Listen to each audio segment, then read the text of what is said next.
Good evening, you're watching the news from the Sultanate of Oman television. First, the headlines. The G20 leaders gather in Rome with climate change and COVID-19 economic recovery on top of agenda. China records the highest rate of daily COVID-19 infected cases in 6 weeks as authorities approve strict measures to curb the spread of the virus. And the percentage accomplished at Duqm Refinery project reaches 87%, as the project is expected to be completed by the first quarter of 2023.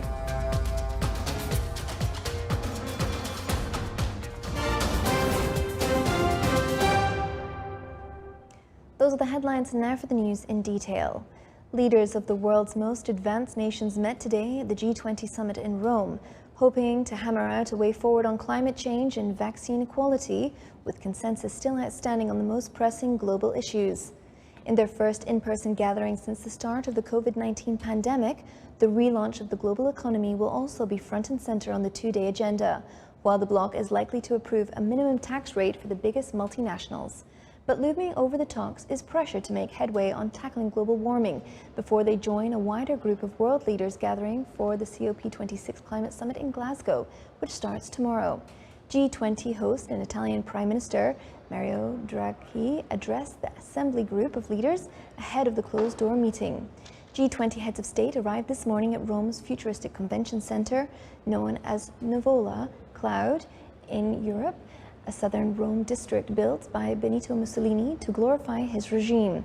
United Nations Secretary General Antonio Guterres warned the G20 leaders yesterday to show more ambition and more action and overcome mistrust in order to advance climate goals, as the stakes are high. The United Nations and the United States urged Sudan's top generals to show restraint and avoid confrontation as pro-democracy protesters began pouring into the streets today against a military coup earlier this week. Pro-democracy groups called for mass protest marches across the country today to press demands for reinstating a deposed transitional government and releasing senior political figures from detention. The protesters, mostly young people, marched in Khartoum's neighborhoods, chanting slogans against the military leaders. The military's takeover has threatened Sudan's fragile western-backed transition to democracy, which got underway more than 2 years ago. In 2019, a popular uprising forced the removal of longtime leader Omar al-Bashir and his government after nearly 3 decades in power. Meanwhile, a doctors' union said Sudanese security forces have shot dead 2 protesters.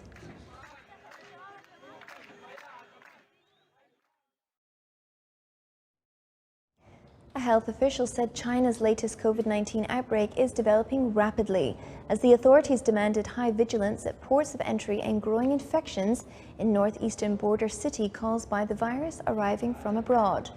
Some 377 domestically transmitted cases with confirmed symptoms were reported from October the 17th to the 29th. China has tackled a series of outbreaks this year since it largely contained a national spread in early 2020. The numbers remain tiny compared with clusters outside the country. However, while the rest of the world works out how to coexist with COVID, China has maintained its zero tolerance, urging vigilance around border areas and ports to prevent infection inbound travelers spreading the virus to locals.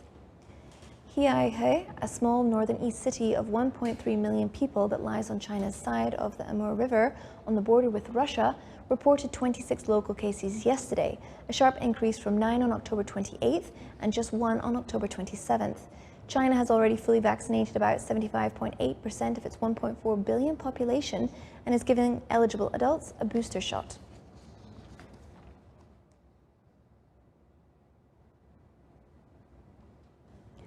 Firefighters continue to battle a massive forest fire in the western Chinese region of Tibet today.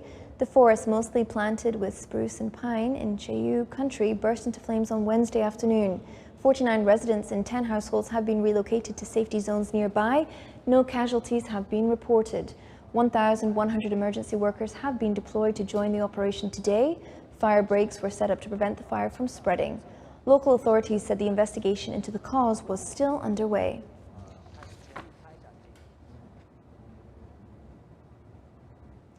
Heavy rain slammed parts of the U.S. East Coast yesterday, with flooding blanketing waterfronts in the greater Washington, D.C. area. Flood warnings were issued from the Potomac River and the Chesapeake Bay aimed heavy winds. Downtown Alexandria, Virginia had been flooded by afternoon as rain continued to fall over the Washington area. The rain system, which stretches from the Washington, D.C. area up till Pennsylvania, started feeding the Potomac River yesterday and continued throughout the day. Businesses in the Alexandria waterfront packed sandbags to protect their entrances.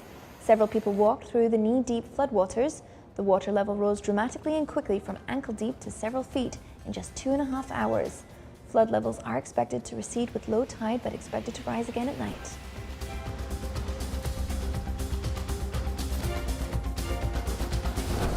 Still to come on our news bulletin.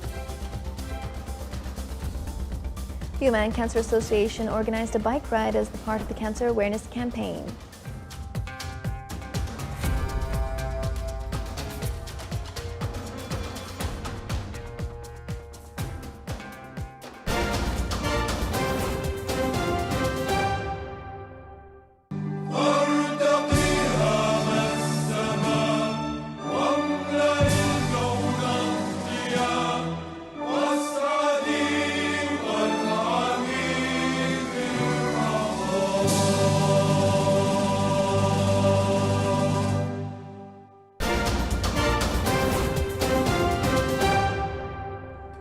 Welcome back to the news from the Sultanate of Oman television.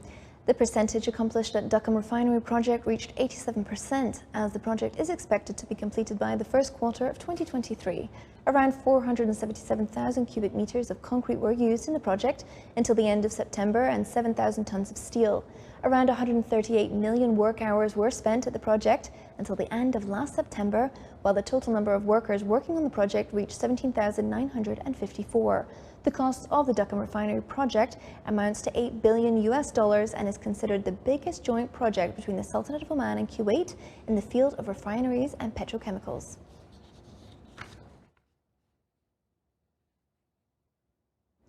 The total value of the private deposits at the commercial banks in the Sultanate of Oman recorded an increase by 4.86% by the end of June, amounting to 14,740 million Omani riyals. The monthly statistical bulletin issued by the Central Bank of Oman stated that the total value of the deposits, represented in term deposits with a value of 4,826 million Omani riyals, and saving deposits with a value of 5,498 million Omani riyals. The bulletin also pointed out that the percentage of total cash and clearance to deposits in Omani riyals reached 7.2%, while the percentage of total cash and clearances to the total deposits was 6.3%.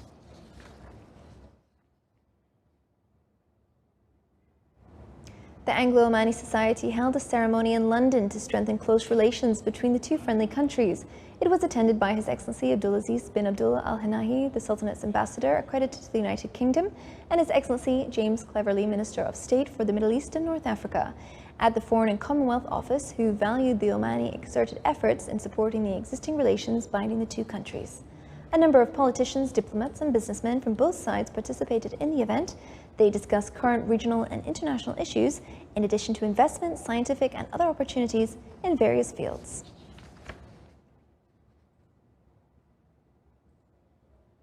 The second bike ride, organized by Oman Cancer Association as part of awareness campaign to recognize the support of all cancer patients, survivors, and their families, and to boost awareness about cancer and its prevention.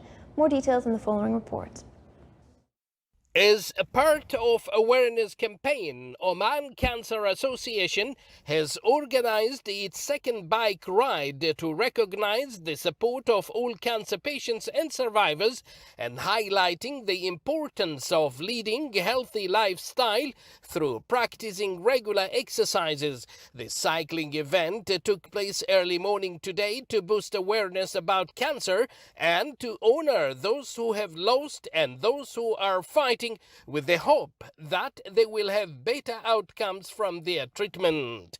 In this context, over 145 cyclists from beginners to experienced one, including cancer survivors, collectively have participated in the 10-kilometer ride to further spread awareness to the public across the country. Today we did this cycling in Parka, and we are just all the cyclists of Muscat from different nationalities are here just to say to cancer patients that you are not alone. We are riding for you, and thank you of the sponsor of this event, and thank you so much. We enjoyed much, and we are supporting cancer patients. I'm here to support cancer patients. This morning, Saturday the 30th, Oman Cancer Association has organized with some sponsors to have a bicycle ride of 10 kilometers at the Oman Civil Aviation, who we are thankful to them for allowing them to use their area. The idea of this event is to support cancer patients, survivors and their families, and we request everyone to join us so that we can do this job. We had 140 registrants, and the youngest one was 8 years old that cycled for 10 kilometers. I'm here as a volunteer to support cancer patients at Cancer Station. Let's all do it. It's worth mentioning that cancer can be cured if detected early. The treatment and prognosis has advanced, but it is sad to see still too many lives are adversely affected by cancer. So continuous efforts on raising awareness such as this one will give better picture about its prevention. Together we ride for the support of cancer patients. I'm here with the whole team who are here indeed to support cancer patients. Abdullah bin Ahmed al-Rubai, Sultanate of Oman Television, Muscat. This is the Sultanate of Oman Television. Before we end tonight's bulletin, here are the main points once again. The G20 leaders gather in Rome with climate change and COVID-19 economic recovery on top of the agenda. China records the highest rate of daily COVID-19 infected cases in 6 weeks as authorities approve strict measures to curb the spread of the virus. And the percentage accomplished at Duqm refinery project reaches 87%, as the project is expected to be completed by the first quarter of 2023. With that, we come to the end of tonight's news bulletin. From all of us here at the newsroom and the studio, it's good night and stay safe.